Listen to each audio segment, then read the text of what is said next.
السلام عليكم ورحمة الله وبركاته أخيارته سو دوادا مركله iyo barnaamij kale barnaamijkan maanta insha Allah taala waxaan ku eegi doonaa warbixin gaaban oo aan rabno inaan ku fiirino ninkii isku dayay in uu dilka u geysto madaxweynihii hore ee dalkan Mareykanka Donald Trump ninkaas maxaa laga og yahay information maxaa ka soo baxay oo hordhac ah sababtoo waxa socda investigation iyo baaritaan dheer ayaa ku socda marka waxyaabihii hore oo media la share gareeyay ma raba inaan idin la wadaago insha Allah taala ninkan waxa lagu magacaabaa Thomas Matthew Crooks waa 20 jir 20 sano jir kaliya waxana uu high school ka baxay 2022 so waa nin dhalinyaro ah oo 20 jir ah Matthew ayaa waxa la sheegay in uu ka soo jeedo Bethel Park Pennsylvania magaalo la yiraahdo waxaana la sheegay in uu 5 xabo ilaa 7 xabo ka dhacday qorigiisa xabadahaas mid kamid ah ayaa dhigta waxay ka gaarsiisay dhibaato madaxweynihii hore ee dalkan Mareykanka ama madaxweynaha soo socdaba aan iraane waxa la sheegay in markii hore Matthew uu imaaday ka soo qaybgalka soo baxa ayaa waxa la sheegay dad badan in ay ka shakiyeen dhaqdhaqaaqiisa iyo sida uu u ordayay and he was pacing through the magnetometers abideen dadka meesha la marinayay iyo wax dhan orod ayuu ku dhaafayay so way ka shakiyeen law enforcement ama ciidamada booliiskana way la wadaageen inuu jiro qof suspicious oo ay uga shakiyeen in uu yahay qof dhibaato wada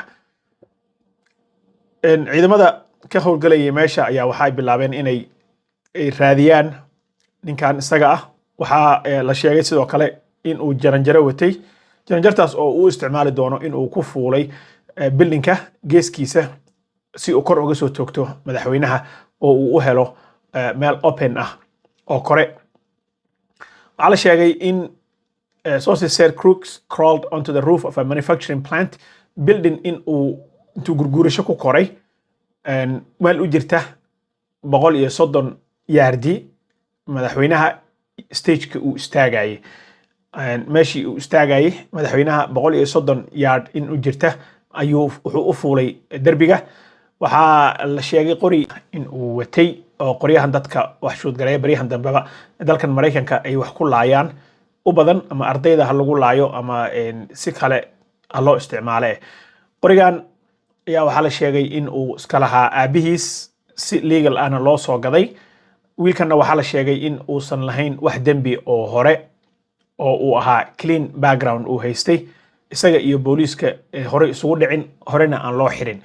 aabihiis ayaa qorigan iska lahaa waxa ay newska waxay sheegayaan in investigation oo isagana baaritaan uu ku socdo si loo ogaado in odayga uu wax ka ogaa in wiilka qoriga uu qaato iyo in kale waxa kale oo la sheegay in wiilkan high school-ka markii uu dhiganayay dhibaato fara badan ay ka soo gaartay xagga bullying-ka oo ilma ka badan ay bully gareyn jireen waxay sheegeen dadkii isku kalaaska ahaayeen in uu gooni u fariisan jiray asxaabtana uusan ka mid ahayn sababtoo ah waa ay dhibaateyn jireen caruurtaas kale waxay ay ku forjeen jireen dharka uu soo xirto sida uu u eg yahay waxyaabo badan bay ka sheegi jireen sida maaragtay caruurta la bully gareeyo oo kale inuu ka mid ahaa marka wuxuu isku dayay baa la yiri in iskuulka kalaaska tababarka lagu qaato xagga qoryaha uu ka qayb galo laakiin waxa uu suurtageli weysay sababtoo ah coachkii markii la wareystay wuxuu sheegay in uu ahaa ninkan nin aan waxba shoot gareyn karin waxaana la sheegay in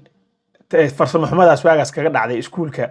ay maanta caawisay in madaxa uu maaragtay kala haleeli waayo madaxweynaha arrinkaasna arrin faa'iido leh ayuu noqday waxa kale oo la sheegay oo laga soo sheegay in uu lahaa wax social media ah uusan lahayn oo uu horay u isticmaalay dowladda ayaa hadda waxa ay isku dayayaan in ay telefoonkiisii furaan markii qaybaha hore ay fiiriyeen website-yada uu booqday iyo meelaha uu galgalay waxa Discord account uu leeyahay kuwa dadka gamerska Discord account uu leeyahay laakiin Discord account-kiisa wax comments ah wax hanjabaad ah wax threads ah oo uu ku soo qoray ma jirin oo looga shakiyo ninkan inuu dhibaato soo wado social mediahiisana hadda way ku daba jiraan telefoonkiisana way furteen waxa kale oo ay gaarigiisa ka heleen waxyaabaha lagu sameeyo waxyaabaha qarxa bay ka heleen gaarigiisa so hal qori iyo waxyaabaha qarxo ayaa gaarigiisii laga soo dhex saaray dadka badankiis waxay sheegeen nin laga shakisanaa in uusan ahayn hadda ka horna waxa uu register gareeyey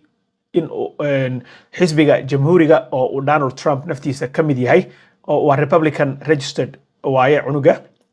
registrationkiisii partyga uu la jiro ama xisbiga uu la jiro wuxuu ahaa Republican inkastoo oo la sheegay in $15 hadda ka hor uu ku sadaqaystay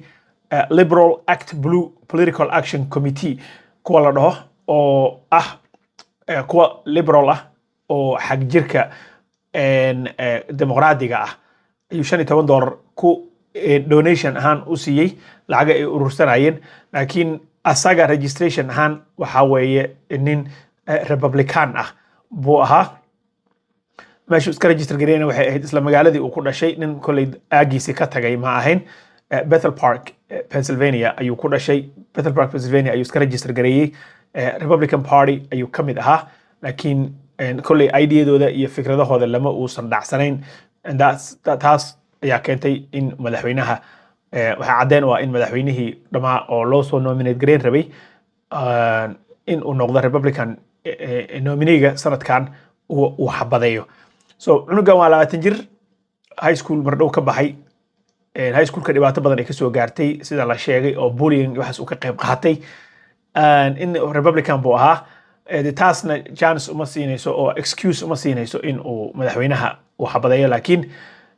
nin wuxuu ahaa dhibaatooyin badan soo maray